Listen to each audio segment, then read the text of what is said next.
Hello everyone, welcome to my YouTube channel that is KRM science. आज हम पढ़ने वाले हैं क्लास 11 बायोलॉजी का 16 chapter that is digestion and absorption. इसकी हम NCERT reading line by line explanation करेंगे, वो भी टॉपिक वाइज। हम इससे पहले एक वीडियो बना चुके हैं जो कि डाइजेशन एंड एब्जॉर्प्शन का इंट्रोडक्शन वीडियो था यहाँ से यहाँ तक की, और हमने वहाँ पर आपको समझाया था कि फिगर 16.1 क्या होता है, उसको पूरा एक्सप्लेन किया था हमने अच्छे से।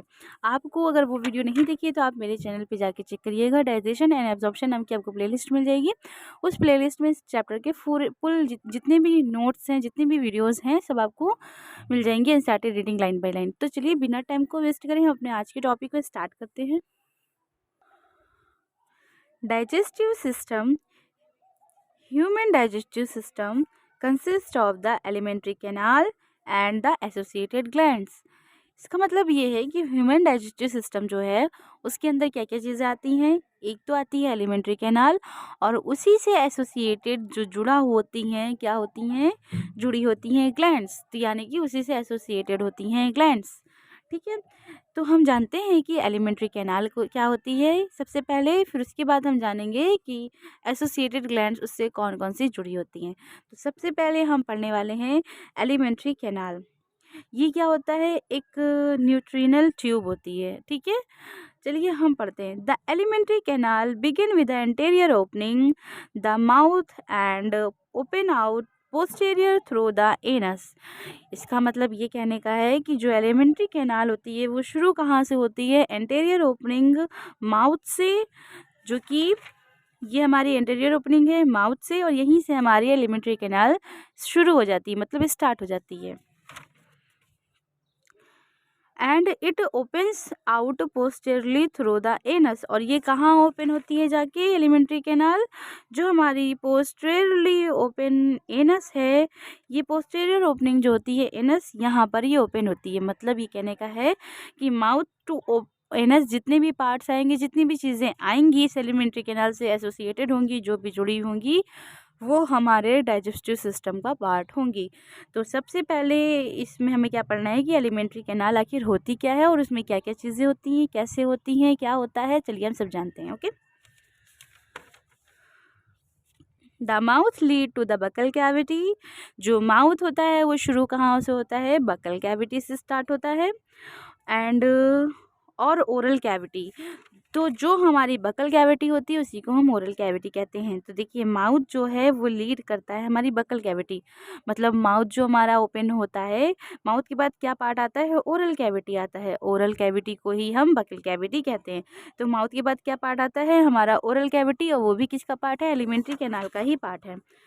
The oral cavity has number of teeth and muscular tongue. जो हमारी ओरल कैविटी होती है यहाँ पर, तो इसके पास क्या होते हैं, नंबर ऑफ टीथ होते हैं, जो मतलब बहुत सारे नंबर में टीथ होते हैं, दांत जो होते हैं हमारे, और उससे एसोसिएटेड टंग, मतलब जो है हमारे जो ओरल कैविटी में ही टंग भी जुड़ी होती है, तो वो क्या होती है, टंग होती है। तो वो भी किस में आती है, हमारे एलिमेंट्री कैनाल का ही पार्ट है। ठीक है, मस्कुलर टंग होती है। द ओरल कैविटी, ये हो गया हमारा। The each tooth is embedded a socket jaw a bone. जो हमारे जितने भी टीथ होते हैं वो जुड़े होते हैं सॉकेट जॉ बोन में। तो ये जितने भी हमारे टीथ हैं ये किस में जुड़े हैं, ये हमारे जॉ है, और उसी के अंदर सॉकेट होते हैं। सॉकेट मतलब एक ऐसा स्ट्रक्चर होता है कि उसके अंदर हम किसी चीज़ को धंसा देना, उसके अंदर किसी चीज़ को रखना या फंसा देना, तो उसको ही हम सॉकेट कहते हैं। तो ये हमारे कुछ होल टाइप का होता है, और उसी के अंदर हमारे जो दांत होते हैं वो एम्बेडेड होते हैं, जुड़े होते हैं। ठीक है, तो उसके अंदर धसे होते हैं जो हमारे दांत होते हैं, किसके अंदर होते हैं, सॉकेट जॉ बोन के अंदर। This type of attachment is called thecodont. और ये जो हमारा अटैचमेंट होता है कि टीथ का एम्बेडेड होना, मतलब जो धंसा होना हम बोल रहे हैं उसको हम एम्बेडेड बोलते हैं इंग्लिश में।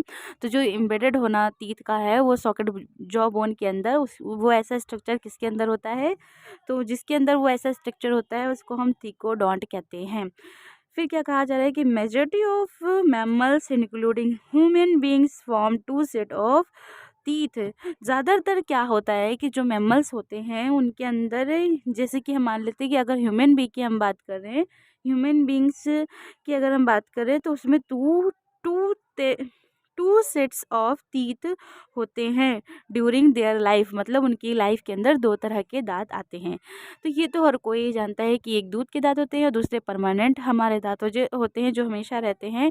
और अगर आपके दूध के दांत गिर जाते हैं तो हमारे पास दूसरे दांत आ जाते हैं, लेकिन एक बार अगर दूसरा सेकंड वाला दांत गिर जाए हमारा, तो वहाँ पर कोई थर्ड दांत नहीं आ सकता है, ठीक है। थर्ड टीथ वहाँ पर नहीं फॉर्म होगा, आपका वो हमेशा खाली रहेगा। इसीलिए कहते हैं कि एज के साथ साथ अगर दांत झड़ने लगते हैं तो वो दांत दोबारा नहीं आते हैं। सिर्फ जो हमारे मिल्क के दांत होते हैं वो आते हैं, देन उसके बाद हमारे एक और दांत आते हैं जो हमारे बहुत ही लंबे समय तक रहते हैं हमारे साथ। और अगर वो भी दांत टूट जाएं तो फिर हमारे तीसरे दांत नहीं आते हैं, हमें आर्टिफिशियली लगवाने पड़ते हैं, ठीक है।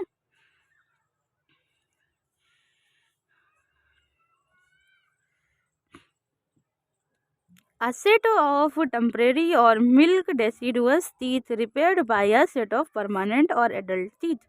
यहाँ पर ये कहा जा रहा है कि जो सेट होता है, एक सेट तो ऐसा होता है कि जो टेम्परेरी होता है, मिल्क जिसको हम कहते हैं मिल्क के दांत, मतलब दूध के दांत। और वो टेम्परेरी क्यों कहा जा रहा है, क्योंकि वो सिर्फ मतलब 1 से 5 साल की उम्र, 10 साल की उम्र तक ही टेम्परेरी से दूध के दांत रहते हैं। लेकिन अगर 10-12 साल के बाद जो हमारे पास दांत निकलते हैं तो वो ऐसा नहीं कि बस 5-10 साल के लिए रहेंगे, वो आपके आने वाले 40 से 50 साल तक आपके पास रहते हैं। फिर वो टूट जाते हैं तो कोई दांत नहीं आता, लेकिन इनको टेम्परेरी इसलिए कहा जा रहा है कि ये उससे कम टाइम के लिए होते हैं, थोड़े टाइम के लिए होते हैं, इसलिए इनको टेम्परेरी कहा जाता है। फिर वो रिप्लेस हो जाते हैं, किसके द्वारा रिप्लेस हो जाते हैं, by a permanent teeth. Permanent teeth में रिप्लेस हो जाते हैं जब हम एडल्ट होने लगते हैं, बड़े होने लगते हैं, तो उनकी जगह वो चेंज हो जाते हैं एडल्ट टीथ में, ठीक है। फिर this type of dentition is called diphyodont, जिसके अंदर 2 तरह दांत निकलते हैं, चाहे वो ह्यूमन बींग्स हो या मैमल्स का कोई भी एनिमल हो, कोई भी मैमल्स हो, अगर उसमें 2 तरह के जो टीथ हैं निकल रहे हैं लाइफ में उसकी, तो उसको हम कहेंगे डाइफायोडोंट। एन अडल्ट ह्यूमन, अगर हम एडल्ट ह्यूमन की बात करते हैं तो उसमें क्या होता है कि हैज़ 32 परमानेंट टीथ। तो जो एडल्ट ह्यूमन हमारे पास होता है उसके पास कितने टीथ होते हैं, तो उसके पास 32 दांत होते हैं। इसलिए लोग कहते नहीं है ए चुप रहना तुम्हारी 32 ही तोड़ दूंगी मैं, तो वो इसीलिए कहते हैं क्योंकि उनको ये बात पता है कि हर किसी के पास 32 दांत होते हैं। हर किसी के मतलब कि जितने भी एडल्ट लोग होंगे उनके 32 दांत होंगे। देखिए फिर क्या कहा जा रहा है कि परमानेंट टीथ जो हैं हमारे 32 हैं, विच आर 4 डिफरेंट टाइप्स। तो जो हमारे पास 32 टीथ होते हैं जिनको हम परमानेंट टीथ कहते हैं और एडल्ट टीथ भी कहते हैं, तो वो हमारे पास 4 तरह के होते हैं। मतलब जो 32 टीथ हैं उनमें भी 4 तरह के डिफरेंट डिफरेंट वैरायटीज़ पाई जाती हैं, डिफरेंट डिफरेंट टाइप्स पाए जाते हैं। तो वो 4 तरह के क्या होते हैं, तो फर्स्ट होता है हमारा हेट्रोडोंट डेंटिशन। हेट्रोडोंट होते हैं पहली बात तो वो, और उनको हेट्रोडोंट डेंटिशन कहा जाता है। तो उनके नाम क्या हैं हम ये जान लेते हैं। पहला होता है इंसीजर, जिसको हम आई से रिप्रेजेंट करते हैं। दूसरा होता है कैनाइन, जिसको हम सी से रिप्रेजेंट करते हैं।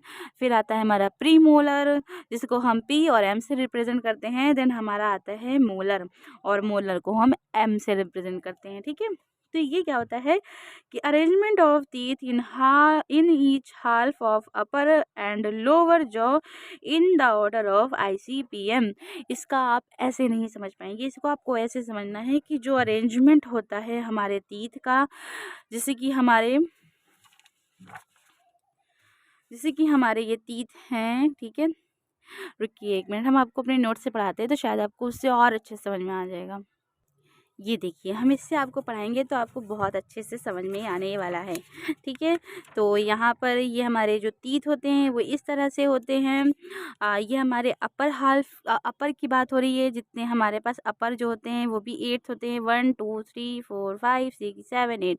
और हमारे लोअर भी 8 इस साइड होते हैं, देन इधर हमारे 8 इधर होते हैं, और एक हमारे इस तरफ 8 होते हैं। देखिए यहाँ पर मान लेते हैं हमारे पास 32 दांत होते हैं, मान क्यों लेते हैं, है ही हैं, ठीक है। तो एडल्ट्स में कितने होते हैं दांत, हमारे पास जो टीथ होते हैं वो कितने होते हैं, 32 टीथ होते हैं। अब 32 में 16 जो होते हैं वो अपर साइड होते हैं, एंड 16 जो होते हैं वो लोअर साइड होते हैं। तो यहाँ पर यही बात हो रही है कि 16 जो होंगे वो हमारे अपर साइड होंगे एंड 16 हमारे पास लोअर साइड होंगे।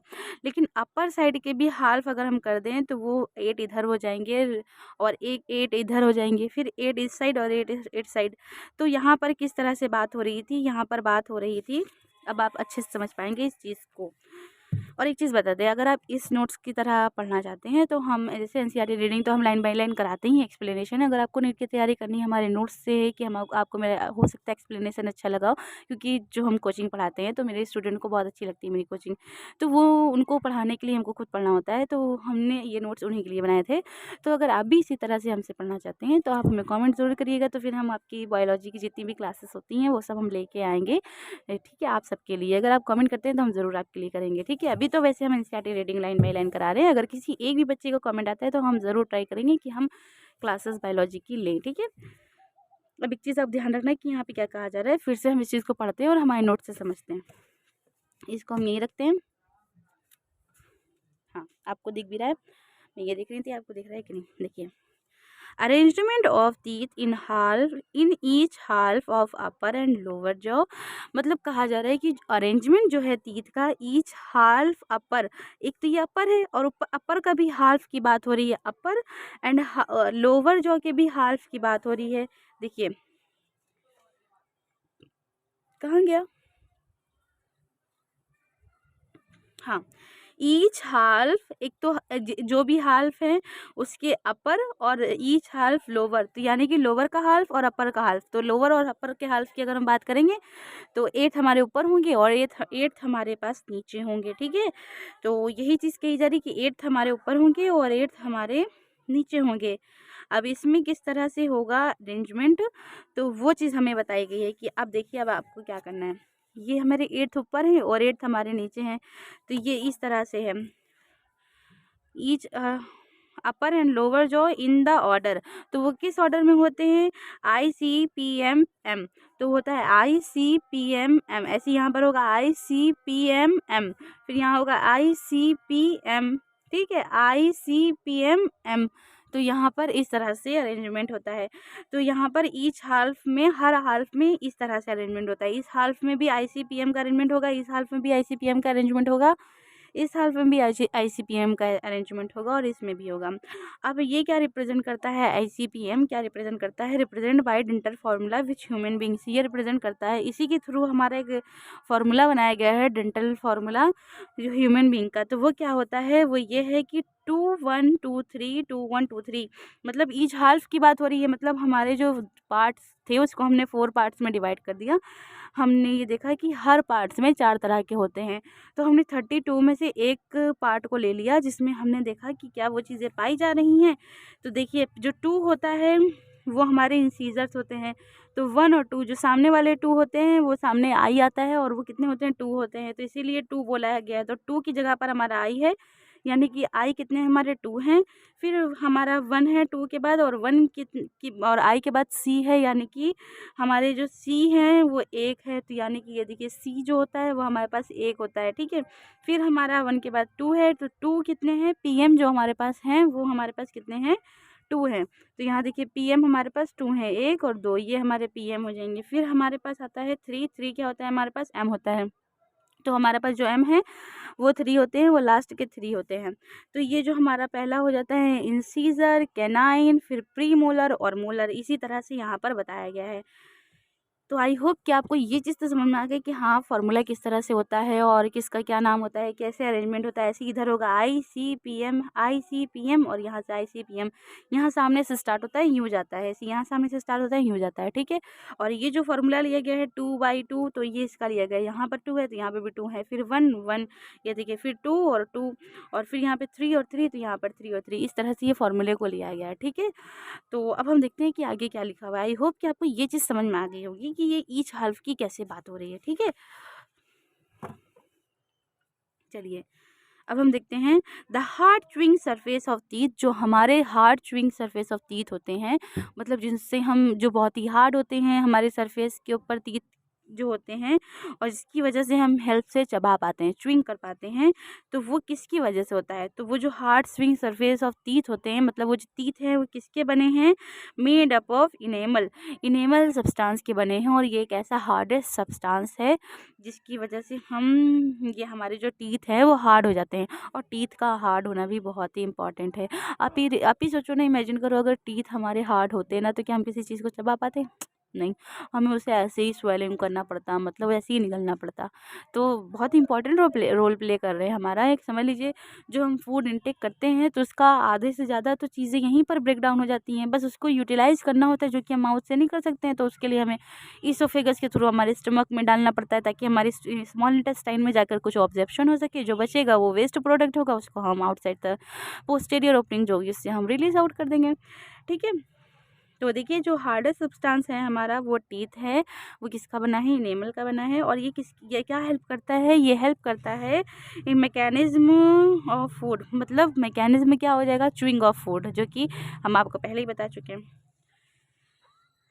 फिर क्या है हमारा the tongue is a free movable muscular organ attach to the floor. तो जो टंग होती है हमारी, टंग मतलब होती है ज़बान, जो ज़बान होती है ये हमारी फ्री होती है, मूवेबल होती है, हम इसको ज़बान को हिला डुला सकते हैं। ठीक है, तो ये मूवेबल है, मस्कुलर है, मतलब इसके अंदर किसी तरह की स्टोन या हड्डी नहीं पाई जाती है, ये सिर्फ और सिर्फ मसल्स से ही बनी हुई है। ठीक है, तो इसलिए इसको मस्कुलर बोला जा रहा है। और ये एक ऑर्गन है, ठीक है, और ये अटैच कहाँ होता है, तो ये फ्लोर से अटैच होता है। कहाँ पर अटैच होता है, जो हमारी ओरल कैविटी होती है उसके फ्लोर से नीचे वाले लोअर साइड में अटैच होती है। और वो भी किसके थ्रू, फ्रेन्यूलम के थ्रू। फ्रेन्यूलम क्या है, बस एक चीज़ आप समझ लो कि फ्रेन्यूलम एक ऐसी चीज़ है जो कि चिपका के रखती है टंग से, टंग को हमारे फ्लोर से। जैसे कि अगर आपको एक पेज से दूसरा पेज चिपकाना है तो उसको आपको नीड पड़ेगी ग्लू की, बस ग्लू का काम कौन करता है, फ्रेन्यूलम करता है। ठीक है, और हमारा जो फ्लोर है देखिए यहाँ पे इस तरह से समझाया भी गया है आपका कि ये हमारा फ्लोर है और इसी के ऊपर हमारी टंग होती है। टंग किसकी हेल्प से जुड़ी होती है, यहाँ फ्रेन्यूलम हो जाएगा। और ये हमारा रूफ है, तो रूफ हमारा अपर साइड का होता है। और ये हमारे माउथ की बात हो रही है। अब इसी तरह से अगर हम टंग की देखते हैं तो ये हमारा टंग आ जाती है। चलिए ठीक है, अब देखते हैं कि the upper surface of tongue, जो हमारी अपर सरफेस होती है टंग की, उसके पास क्या होता है, हैज़ स्मॉल प्रोजेक्शन कॉल्ड पेपिलाई। जो हमारी टंग होती है, यानी कि जो हमारी ज़बान होती है, उसके ऊपर स्मॉल प्रोजेक्शन होते हैं, बहुत ही स्मॉल होते हैं, आपको दिख सकते हैं लेकिन बहुत ही स्मॉल होंगे। ठीक है, तो स्मॉल प्रोजेक्शन होते हैं जिसको हम कहते हैं पेपिलाई। और पेपिलाई के अंदर क्या होता है कि सम विच बियर टेस्ट बड्स, और उसी की वजह से जो पेपिलाई होती हैं उनके अंदर कुछ कुछ जगह पर टेस्ट बड भी पाए जाते हैं। अब ये टेस्ट बड बहुत अच्छा प्ले रोल करते हैं। देखिए क्या होता है कि आपको कोई चीज़ खानी होती है तो आप उसको टेस्ट करते हो, तो टेस्ट आप क्या करते हो, ज़बान लगाते हो, आपको टेस्ट हो जाता है। ठीक है, या आप कोई भी चीज़ को ज़बान पे रखते हो, आपको टेस्ट पता चल जाता है ये किस चीज़ का है। अगर वहाँ पर टेस्ट बड है तभी आप उसको टेस्ट कर पा रहे हो, वरना आप कोई भी चीज़ का टेस्ट नहीं ले सकते थे। टेस्ट बड की वजह से ही आपको टेस्ट आता है और आप पहचान सकते हो कि हाँ ये इसका टेस्ट है। अगर टेस्ट बड नहीं होते और आपको फिर सिर्फ खाना होता तो आपको पता भी नहीं चलता कि आप क्या खा रहे हो, बस खा रहे हो निगल रहे हो, खा रहे हो निगल रहे हो, ये होता। पर टेस्ट की वजह से ही हम डिफरेंट वैरायटीज़ ऑफ टेस्ट ले पाते हैं। अगर हमारे टेस्ट बड ही ना होते तो हमें एक ही खाना हम सारी ज़िंदगी खाते रहते, है ना, शायद हम घास ही पे टिके होते। रियलिटी यही है, हम पेड़ पौधों पे ही टिके थे होते, मतलब हम नए नए फूड आइटम्स नहीं बनाते, क्योंकि टेस्ट की तो कोई परवाह होती नहीं, तो खाली निकल नहीं होता। पर टेस्ट की वजह से एक जैसा टेस्ट ना रहे, इसलिए हमने डिफरेंट डिफरेंट तरह के फूड बनाए। तो टेस्ट बड ने बहुत इंपॉर्टेंट रोल प्ले किया हमारी बॉडी में, हमारी लाइफ में।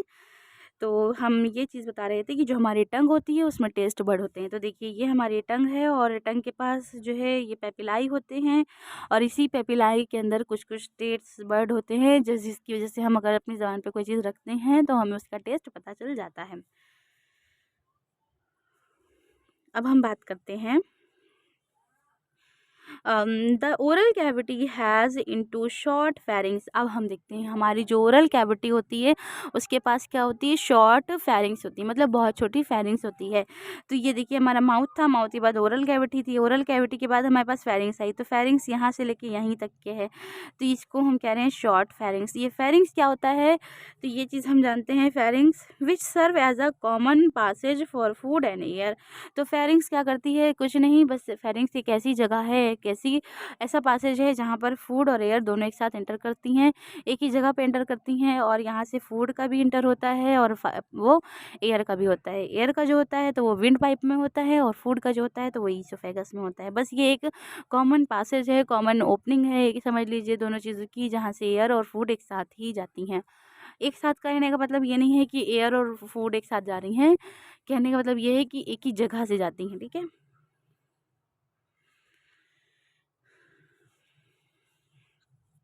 The oesophagus and trachea wind pipe open into a pharynx. तो जो ईसोफेगस होता है और ट्रैकिया होती है जो कि ओपन हो, देखिए the oesophagus and the trachea wind pipe open into the pharynx, मतलब ये कहने का है जो ईसोफेगस होती है और ट्रैकिया होती है वो ओपन होती है इनटू फेरिंग्स के अंदर। अब आपको ये नहीं समझ में आ रहा होगा ट्रैकिया क्या होता है, यहाँ तो ट्रैकिया का स्ट्रक्चर दिया नहीं था, तो इसीलिए मैंने क्या किया कि आपको समझाने के लिए एक अलग से बना दिया स्ट्रक्चर, ताकि आपको हर चीज़ अच्छे से समझ में आए। इसीलिए भले ही हम आपको पढ़ाने से पहले हमको पता है खुद 2 घंटे पहले पढ़ते हैं, अच्छे से नोट्स बनाते हैं और आपको अच्छे से एक्सप्लेन कर सके इसलिए खुद भी रिवाइज करते हैं, देन आपको पढ़ाते हैं कि हम कहीं पर कन्फ्यूज़न में ना हो और आपको हम एक-एक चीज़ कहीं आपके अंदर डाउट रह ही ना जाए, क्योंकि नीट का एग्ज़ाम देना इतनी आसान बात नहीं है।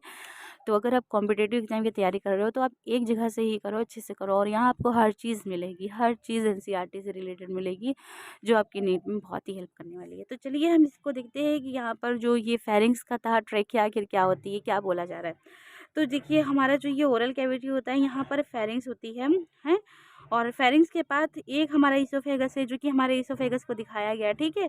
और ये हमारी होती है ट्रैकिया, ईसोफेगस के जस्ट बगल में हमारे पास ट्रैकिया होती है। ट्रैकिया क्या होता है, ट्रैकिया से हमारी ये एक विंड पाइप होता है जहाँ से हमारी एयर जो होती है वो लंग्स के अंदर जाती है, ठीक है। और ईसोफेगस के अंदर हमारा फूड होता है जो कि स्टमक के अंदर जाता है। बस इतना ही काम है इस ट्रैकिया और ईसोफेगस का कि ट्रैकिया से हमारी एयर जाती है लंग्स के अंदर और हमारा जो ईसोफेगस होता है उसके अंदर फूड जाता है और स्टमक के लिए जाता है, स्टमक के अंदर।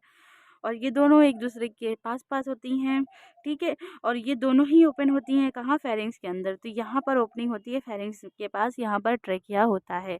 इसीलिए यहाँ बोला गया कि common passage for food and air the oesophagus and trachea. जो ईसोफेगस और ट्रैकिया है यानी कि ट्रैकिया को हम विंड पाइप भी कहते हैं। विंड पाइप इसलिए कहते हैं क्योंकि वहाँ से एयर जाती है। Wind pipe open into pharynx, और वो कहाँ होती है, ओपन इनटू फेरिंग्स के अंदर। तो ये हमारी फेरिंग्स हो जाती है, ठीक है।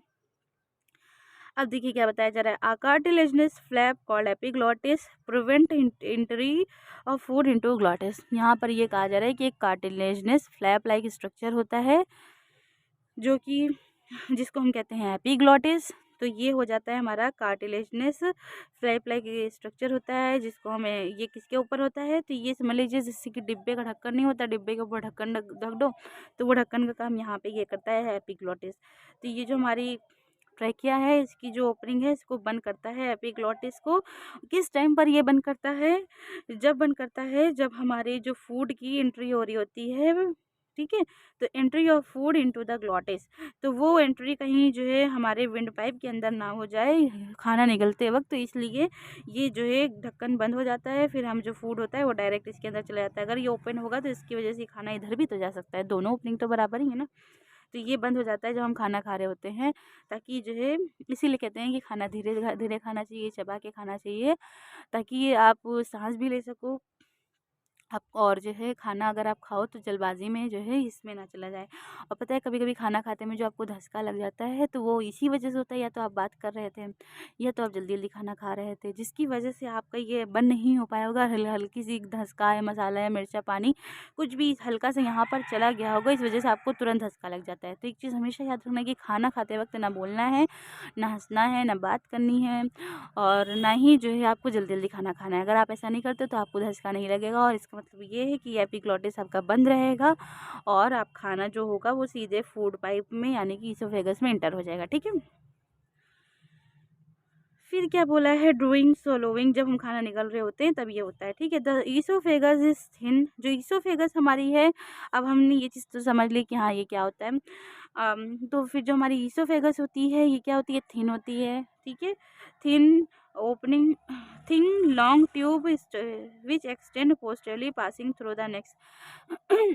ये कहने का मतलब है कि जो ईसोफेगस होती है थिन होती है, पतली होती है और लॉन्ग होती है, मतलब बहुत ही लंबी होती है। और ये जो है कहाँ पर होती है, पोस्टीरियरली, मतलब सब आगे की तरफ क्या होता है हमारा ट्रैकिया होता है और पीछे की तरफ हमारी ईसोफेगस होती है। तो ईसोफेगस पीछे की तरफ है इसलिए पोस्टीरियरली बोला जा रहा है। तो कहाँ पे होती है, नेक के पास होती है। तो यही चीज़ बोली जा रही है, पोस्टीरियरली थ्रू द नेक, ठीक है, नेक के पास है। फिर क्या बोला जा रहा है, पासिंग थ्रू द नेक, फिर थोरैक्स एंड डायफ्राम, वो नेक से थोरैक्स की तरफ जाती है। फिर डायफ्राम, डायफ्राम हमारा ये है, तो ईसोफेगस पास हो रही है डायफ्राम के पास से, ये हमारा क्या होता है, डायफ्राम होता है। फिर डायफ्राम, फिर इसोफेगस हमारी ओपन कहाँ होती है, तो देखिए फिर क्या होती है, diaphragm and lead to the J shape bag. फिर हमारी जो इसोफेगस है लीड करती है, मतलब लीड मतलब मिलती है, किससे मिलती है, तो ये मिलती है जे शेप्ड। अब इसको देखिए, आप इसको ध्यान से देखिए, तो ये जे शेप्ड ही तो लग रहा है। तो ये जे शेप्ड क्या है, जे शेप्ड बैग में जाके लीड करती है, मतलब मिलती है। और इस जे शेप्ड बैग को क्या कहते हैं, जे shaped bag the like called stomach. तो इसको हम क्या कहते हैं, स्टमक कहते हैं। ठीक है, तो ये जे शेप्ड हमारा स्ट्रक्चर होता है स्टमक, जिसको हम स्टमक कहते हैं। और ये कहाँ पे, इसोफेगस की ओपनिंग कहाँ पे होती है, स्टमक के अंदर होती है। फिर कहा जा रहा है मस्कुलर स्फिंक्टर, एक मस्कुलर स्फिंक्टर होता है। यहाँ पर आप स्टमक को यहाँ पर देख सकते हैं कि मस्कुलर स्फिंक्टर होता है।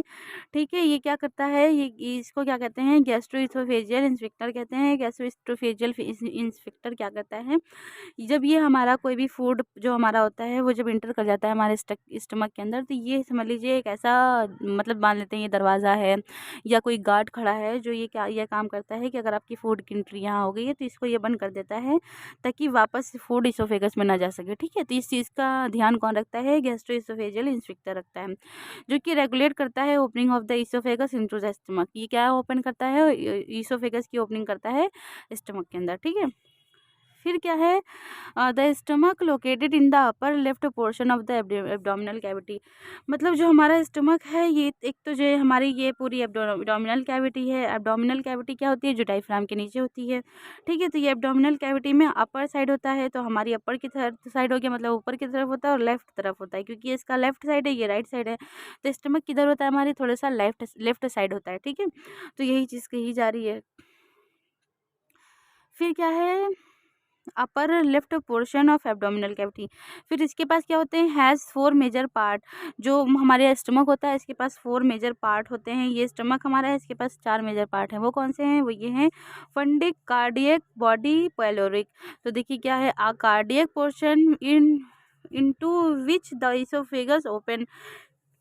कार्डियक ऐसा पोर्शन है जहाँ पर इसोफेगस ओपन होता है, तो ऑब्वियस सी बात है, जब वो इसोफेगस ओपन हो रहा है तो यहाँ पर आ रहा है, तो यहाँ का जो हिस्सा होता है वो कार्डियक होता है। ठीक है, फिर क्या आता है हमारा, इसोफेगस जहाँ ओपन हो जाता है उसे हम कार्डियक कहते हैं। फिर कार्डियक के बाद आता है फंडिक रीजन आता है, फंडिक रीजन ऊपर का होता है। ठीक है, फिर होता है बॉडी। बॉडी क्या है, मेन सेंट्रल रीजन है, मतलब जो सबसे बड़ा पार्ट है वो क्या है, हमारी बॉडी है। ठीक है, तो वो बॉडी क्या हमारा सेंट्रल रीजन है। और पाइलोरिक पोर्शन, फिर लास्ट हमारा होता है पाइलोरिक पोर्शन। अब पाइलोरिक पोर्शन क्या होता है, which open into the first part of the small intestine. तो पाइलोरिक पोर्शन जो होता है वो ओपन होता है किसके अंदर, स्मॉल इंटेस्टाइन, यहाँ से शुरू हो जाती है इसके बाद से, और ये हमारा पाइलोरिक पोर्शन होता है, ये ओपन कहाँ पर होता है, स्मॉल इंटेस्टाइन के अंदर।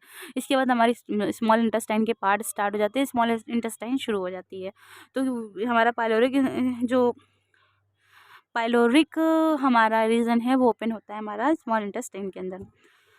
अब देखिए, small intestine is distinguished into 3 region. मतलब स्मॉल इंटेस्टाइन को भी 3 पार्ट में डिवाइड कर दिया गया है। वो शुरू वहाँ पे वो उसके अंदर क्या क्या चीज़ें आती हैं, 3 चीज़ें आती हैं स्मॉल इंटेस्टाइन के अंदर। तो फर्स्ट आती है आज शी शेप्ड ड्यूडेनम। तो ये हमारी जैसे कि ये हमारा था पाइलोरिक रीजन, यहाँ पर ये ओपन हुआ है स्मॉल इंटेस्टाइन के अंदर, यहाँ से हमारी स्मॉल इंटेस्टाइन स्टार्ट हो गई। अब ये जो हमारी स्मॉल इंटेस्टाइन स्टार्ट हुई, तो यहाँ सबसे पहले हमारा आया इस तरह का सी शेप्ड स्ट्रक्चर। तो ये जो हमारा सी शेप्ड स्ट्रक्चर होता है इसको हम क्या कहते हैं, ड्यूडेनम कहते हैं। तो वही चीज़ बताई जा रही है कि सी शेप्ड पोर्शन है, वो सी शेप्ड जो हमारा स्ट्रक्चर होता है ड्यूडेनम, वो हमारा होता है फर्स्ट रीजन।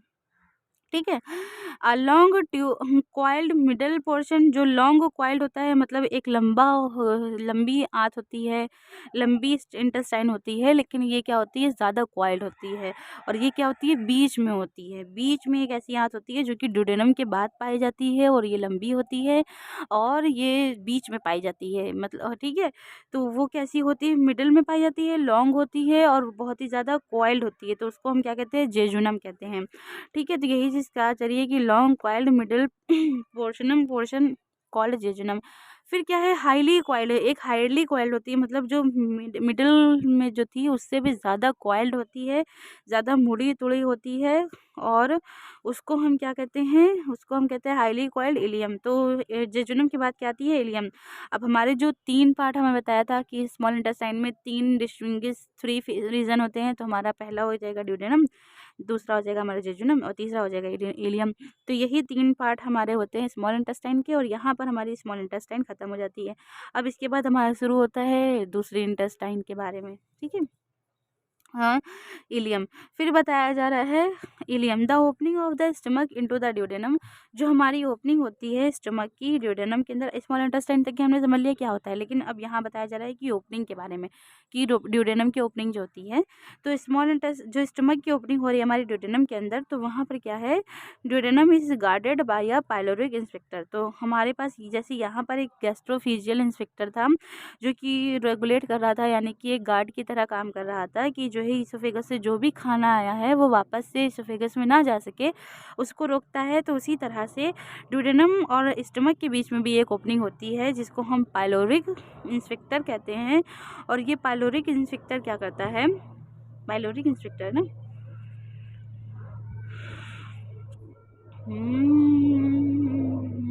कहाँ गए, हम भूल गए।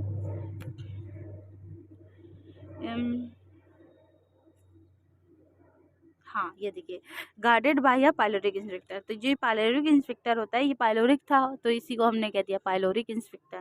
तो ये जो पाइलोरिक इंस्पेक्टर होता है ये क्या करता है, ये भी रेगुलेट करता है, ये भी एक गार्ड की तरह काम करता है। और ये क्या करता है कि कोई भी जो स्टमक का खाना है वो बिना डाइजेस्ट किए, या फिर जो भी इसका रोल हमारे स्टमक के अंदर है उसको बिना किए, वो ऐसा ना हो कि ओपनिंग है तो उसके थ्रू निकलने लगे, तो ये ना हो, इसके लिए यहाँ पर बैक फ्लो ना हो, तो इसको रोक दिया जाता है। इसीलिए कि ये काम क्या करता है, हमारा ड्यूडेनम करता है, ताकि कोई भी स्टमक का खाना ऐसे ही स्टमक का जो भी फूड है, जो भी चीज़ है, वो ड्यूडेनम में डायरेक्ट ना जा सके। पहले उसको हम जो भी स्टमक में वर्क है वो हो जाएगा, फिर हो जाएगा। तो उसको तब तक के होल्ड करने के लिए यहाँ पर हमारा पाइलोरिक इंस्पेक्टर वर्क करता है, ठीक है। फिर क्या है, ileum open into the large intestine. अब हमारी जो इलियम थी जो कि हाईली कॉइल्ड थी, ये देखिए अब ये ओपन होती है हमारी लार्ज इंटेस्टाइन के अंदर। तो ये हमारी लार्ज इंटेस्टाइन है, देखिए आपको, तो ये स्मॉल इंटेस्टाइन छोटी सी है, मतलब लंबी तो है पर ये बहुत छोटी सी है, इसकी जो विड्थ है वो छोटी है, लेकिन लार्ज इंटेस्टाइन की हमारी विड्थ बड़ी होती है, ठीक है। तो वो ओपन होती है हमारी इलियम जो है, यानी कि स्मॉल इंटेस्टाइन ओपन होती है हमारी लार्ज इंटेस्टाइन के अंदर। फिर क्या देखिएगा लिखा है, ileum open into large intestine. अब लार्ज इंटेस्टाइन में क्या होता है कि it consist of caecum, colon and rectum. तो लार्ज इंटेस्टाइन में भी 3 तरह के पार्ट्स होते हैं, पहला होता है सीकम, कोलोन दूसरा होता है, तीसरा होता है रेक्टम। तो हमारी जो स्मॉल इंटेस्टाइन की इलियम थी वो ओपन हो गई लार्ज इंटेस्टाइन में, और लार्ज इंटेस्टाइन में जो पहला पार्ट है वो है सीकम, ठीक है। तो इसको हम सीकम कहते हैं, जहाँ पर ओपनिंग फर्स्ट होती है। अब देखिए क्या कहा जा रहा है, caecum is a small blind sac host some symbiotic organism रहते हैं जहाँ पर। तो मतलब ये कहा जाए सीकम एक ऐसी जगह है जो कि ब्लाइंड होती है, सैक लाइक स्ट्रक्चर होता है, और यहाँ पर कुछ माइक्रो ऑर्गेनिज्म रहते हैं। सिम्बायोटिक माइक्रो ऑर्गेनिज्म इन्हीं ने बोला है, ये चीज़ आप ध्यान रखना कि ये बोला गया है यहाँ पर कि सिम्बायोटिक माइक्रो ऑर्गेनिज्म रहते हैं। सिम्बायोटिक का मतलब होता है कि म्यूचुअल अंडरस्टैंडिंग, या दोनों पार्टनर को बेनिफिट हो रहा है, मतलब ये हमारी बॉडी के अंदर रह रहे हैं तो ये हमारे नुकसान नहीं करेंगे और इनसे हमें फ़ायदा है, तो इसलिए माइक्रो ऑर्गेनिज्म का होना हमारी बॉडी में बहुत ही बेनिफिट का है। ये जो मतलब माइक्रो ऑर्गेनिज्म रहते हैं सीकम के अंदर, ये बहुत ही बेनिफिशियल होते हैं हमारे लिए, इसीलिए बोला गया है कि ये सिम्बायोटिक रिलेशनशिप में होते हैं, सिम्बायोटिक माइक्रो ऑर्गेनिज्म है, क्योंकि इनसे हमें भी फ़ायदा होता है और हमसे इनको फ़ायदा होता है। इनसे हमें कुछ फ़ायदा होता है और हमसे इनको फ़ायदा होता है। इसी दोनों फ़ायदों को, जहाँ 2 पार्टनर्स का फ़ायदा हो रहा हो या दोनों पार्टनर्स खुश हो, तो उनको हम क्या कहते हैं कि यहाँ पर सिम्बायोटिक रिलेशनशिप हुई है। तो यहाँ पर ये सिम्बायोटिक माइक्रो ऑर्गेनिज्म हो जाते हैं। अब एक यहाँ पे क्या होता है कि a narrow finger like tubular projection the vermiform appendix which vestigial organ. तो एक हमारा सीकम के अंदर ट्यूबर लाइक प्रोजेक्शन होता है, फिंगर लाइक, जो कि क्या होता है, वेस्टिजियल ऑर्गन होता है, मतलब इसका कोई भी काम नहीं होता है, और इसको हम क्या कहते हैं, वर्मी फॉर अपेंडिक्स कहते हैं इस स्ट्रक्चर को। इसका कोई भी काम नहीं होता है, इसीलिए इसको वेस्टिजियल ऑर्गन कहा जाता है। अभी तो कोई काम नहीं है, लेकिन इसका होना ये दर्शाता है कि हमारे जो एंसेस्टर्स थे या हमारे जो पूर्वज थे, उन्होंने कुछ ना कुछ इससे यूज़ लिया होगा, कोई ना कोई काम ये ज़रूर आता होगा, तभी ये चीज़ है, वरना किसी भी कोई भी चीज़ ऐसे बिना वजह के नहीं होती है। तो अब ये धीरे धीरे जा रही है, पहले के लोगों में थी, कोई काम होता होगा, अब इसका कोई काम नहीं है, ये चीज़ बताता है ये, ठीक है। फिर क्या है, अराइज फ्रॉम द सीकम, जो कि कहाँ से ये वेस्टिजियल ऑर्गन निकला है, तो ये सीकम से ही निकला हुआ है, ठीक है। सीकम सीकम सीकम, फिर क्या है, दो, the caecum open into the colon, फिर जो हमारा सीकम होता है ये ओपन होता है हमारा कोलॉन के अंदर। कोलॉन हमारा इतना होता है, ठीक है। तो कोलॉन की ये हमारा पूरा कोलॉन है, तो सीकम कहाँ ओपन हो रहा है, हमारा कोलॉन के अंदर ओपन हो रहा है। और colon is divided into 4 parts, और कोलॉन के पास 4 पार्ट्स होते हैं। तो पहला जो कोलॉन का पार्ट होता है वो होता है असेंडिंग कोलॉन, जो कि ऊपर की तरफ जा रहा होता है। फिर हमारा आता है ट्रांसवर्स कोलॉन, जो कि लेटरल जा रहा होता है, और जो नीचे जा रहा होता है उसको हम कहते हैं डिसेंडिंग कोलॉन। तो और उसके बाद जो एंडिंग पॉइंट होता है कोलॉन का वो होता है हमारा सिग्मोइड कोलॉन। यही चीज़ यहाँ बताई गई है। फर्स्ट जो कोलॉन के 4 पार्ट्स हैं वो हैं, पहला असेंडिंग कोलॉन, फिर transverse colon, descending part of colon और सिग्मोइड कोलॉन। तो ये हमारे कोलॉन होते हैं। फिर उसके बाद क्या आता है, the descending part open into rectum. फिर डिसेंडिंग पार्ट जो हमारे कोलॉन का है ये ओपन होता है हमारे रेक्टम के अंदर। अब रेक्टम क्या होता है, which open out through the anus. Rectum से फिर क्या होता है, ओपन हो जाता है एनस के अंदर। तो आई होप कि आपको ये ह्यूमन डाइजेस्टिव सिस्टम पूरा समझ में आया होगा और उसकी एलिमेंट्री कैनाल समझ में आई होगी। हमने ये चीज़ तो पढ़ ली कि एलिमेंट्री कैनाल से लेकर एनएस के जो पार्ट्स होते हैं ये पूरा स्ट्रक्चर भी हमने समझ लिया, और जो हमारे यहाँ तक के लिखा हुआ था वो भी समझ लिया, टीथ टूथ के बारे में भी समझ लिया। अब हम यहीं पर रोकते हैं इस वीडियो को, और हम नेक्स्ट पार्ट में पढ़ेंगे हमारा कि एलिमेंट्री। देखिए यहाँ तक कि पूरा पढ़ लिया हमने डाइजेस्टिव सिस्टम के बारे में। अब जो हमें पार्ट पढ़ना है उसमें हमें पढ़ना है कि हमारे डाइजेस्टिव सिस्टम में कौन कौन सी लेयर्स होती हैं, उनका रोल क्या होता है। तो मेरे ख्याल से ये वीडियो आपको दूसरी वीडियो में पढ़नी चाहिए ये चीज़, क्योंकि ये सब एक अलग चीज़ थी जो कि आपने ऑर्गन्स और उसके बारे में पढ़ लिया, सिस्टम के बारे में। अब ये जो आता है ये टिश्यू लेवल पे आ जाता है, और इसके बारे में जो आपको कुछ चीज़ें याद रखनी होंगी, बहुत ही इंपॉर्टेंट है।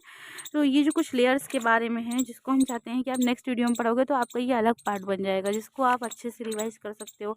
तो ये पार्ट अलग है, वो पार्ट अलग है, तो हम क्यों एक ही में मिला दें। भले ही उन्होंने जो है एलिमेंट्री कैनाल के अंदर ही ये दे दिया है, पर हम एलिमेंट्री कैनाल के 2 पार्ट बनाएंगे। तो पहला पार्ट हमारा यही था, इस वीडियो को हम यहीं तक रखते हैं। दूसरी वीडियो में हम यहाँ से स्टार्ट करेंगे the wall of alimentary canal. यहाँ पर हम जानेंगे कि वॉल उसकी किस तरह से बनी होती है। तो आप खुद रिलेट कर पा रहे हो कि ये चीज़ अलग है, तो हम किस चीज़ से बनी हुई है इसको अगर अलग पढ़ेंगे तो आपको ये चीज़ समझ में आ जाएगी। और फिर तो 5 मिनट का ब्रेक लेके फिर ये पढ़ना। तो आई होप आपको मेरी ये वीडियो पसंद आई होगी। अगर पसंद आई है तो वीडियो को लाइक शेयर ज़रूर करिएगा, चैनल को सब्सक्राइब कर लीजिए इसी तरह की और भी वीडियोस को पाने के लिए। हमने आपको बहुत ही ये समझ लीजिए हार्ड वर्क के साथ मतलब पढ़ाया है। इस चैप्टर को हम पहले ही ऑलरेडी रिकॉर्ड कर चुके थे, पर मेरे पास अनफॉर्चुनेटली मेरे ही हाथों से पूरा चैप्टर डिलीट हो गया, फिर से हमको रिकॉर्ड करना पड़ा है। पर कोई बात नहीं, हम आपके लिए करेंगे, ठीक है। तो इस आपको हम एक चीज़ बता दें कि आपको मेरे चैनल पे जाएंगे तो आपको पूरे चैप्टर की प्लेलिस्ट बनी हुई मिल जाएगी डाइजेशन एंड एब्जॉर्प्शन के नाम से। और एक चीज़, यहाँ पर क्लास 11-12 की बायोलॉजी की एनसीईआरटी रीडिंग पूरी लाइन बाय लाइन एक्सप्लेनेशन कराई जाती है, वो भी बहुत अच्छे से एक्सप्लेन किया जाता है। हम समझ लीजिए बहुत अच्छे से एक्सप्लेन करते हैं कि आपको एक एक वर्ड समझ में आ जाए, किसी भी तरीके की आपको डाउट ना रहे, और आपको सारी चीज़ यहीं मिल जाए। एक चैप्टर आप अगर यहाँ पढ़ रहे हो तो आपको कहीं और जाने की रिक्वायरमेंट होए ना। तो आई होप कि आपको सब कुछ अच्छा लगा होगा। मिलते हैं नेक्स्ट वीडियो में, जहाँ पर हम बात करेंगे एलिमेंट्री कैनाल किस तरह से बनी होती है, और उसमें हम जानेंगे कि हमारी कौन कौन सी लेयर्स होती हैं, उसको हम पढ़ेंगे नेक्स्ट वीडियो में। और जाके ज़रूर चेक करिएगा चैनल पे प्लेलिस्ट, नेक्स्ट वीडियो आपको उसी प्लेलिस्ट में मेरी मिल जाएगी। तब के लिए thank you so much and bye bye.